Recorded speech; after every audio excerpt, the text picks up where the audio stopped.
Hi and welcome to the channel, everyone. On today's video I'm going to show you how to change the side vent on this L322. This vent here we'll be removing, replacing and upgrading that to the SVA style. Before we get started, I do have a request. If you haven't subscribed, please hit that subscribe button. New style vent I'll be installing. This is what's on the vehicle. Now before we start removing the old vent, let's see how it's installed. Now if you look at the bottom of it and top of it, there are two mounting brackets on here. So there's a screw holding it at the bottom and at the top. And also the bottom part of the fender, the plastic, latches into the bottom of this. The hood open or the bonnet open.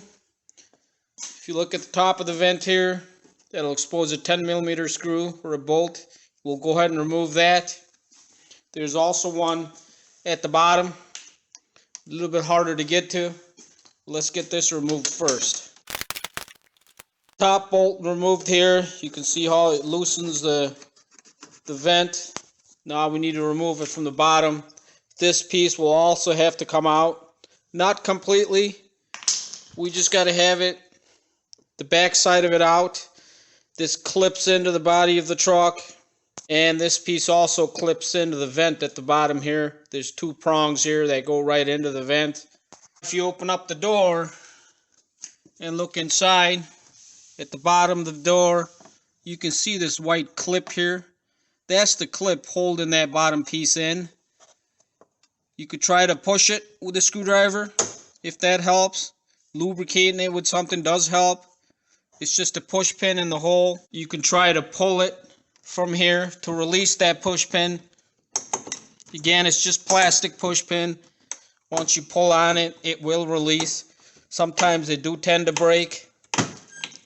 There, as you can see, that just released. So with the door closed, you can see that gap here. So that pin did release. And you want to try to pull that out as best you can. What we're trying to do is create some gap here, so you can reach in there to remove the 10mm bolt that's going from the bottom into the vent holding that in. If you have side steps like I do on this vehicle, you will also have to remove some screws from this mud flap that's behind the wheel that attaches to your step here. So if you look underneath inside of it, sometimes this could be a plastic push pin or it could be a screw. So this center screw here that goes into the step, you will have to remove that. And also if you go look at directly at the bottom here, there's also a screw here.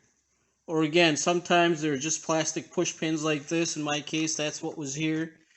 But I seem to have a rivet here in this place. So I will have to cut that out and install a screw here afterwards. But anyhow, once you remove this here, you should be able to move this piece out far enough to reach inside to get the 10mm bolt that's under the vent here. With that screw or pin removed from here and at the bottom here, you're able to further pull this piece out. Still hard to see, but there's the bolt up top holding the vent.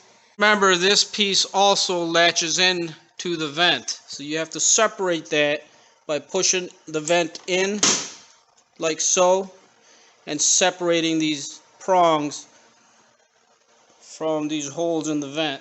So once you pull this bottom fender piece away from the fender, that will expose a 10mm bolt here underneath of the vent. So we'll go ahead and remove that to remove the vent. So I was able to remove that bolt from the bottom of the vent using the 10mm socket. So now that we have that done, there's nothing else holding this vent. You should be able to maneuver it out by pulling it from the back. There are some long pins that go into the fender on the front side, so we should be able to just pull it out this way. I was able to pull the vent right out. If you can see these prongs on here in the front, just like so, they line up with the holes inside of the fender here. There's one here, and one at the bottom. It's not a bad idea to tape the edges of the door and the fender just so you don't scratch those while you're removing the vent. I did tape the edges of the fender and the door. Here's our new vent. Again, these prongs on the ends will line up with the holes in the fender. So you want to get those in first. A little bit of a finagling around. I was able to get the vent in. Now we have the top screw on. We just got to get the bottom screw back in. Get the bottom in there. And before we tighten it up, you want to make sure your gaps are equal on both sides. And you want to open up the door and make sure that doesn't interfere with the door before you fully tighten everything. Once you have both of the screws tightened, top and bottom, on the vent, this will just push and lock in into the vent here. And remember that pin at the bottom here also pushes and locks in.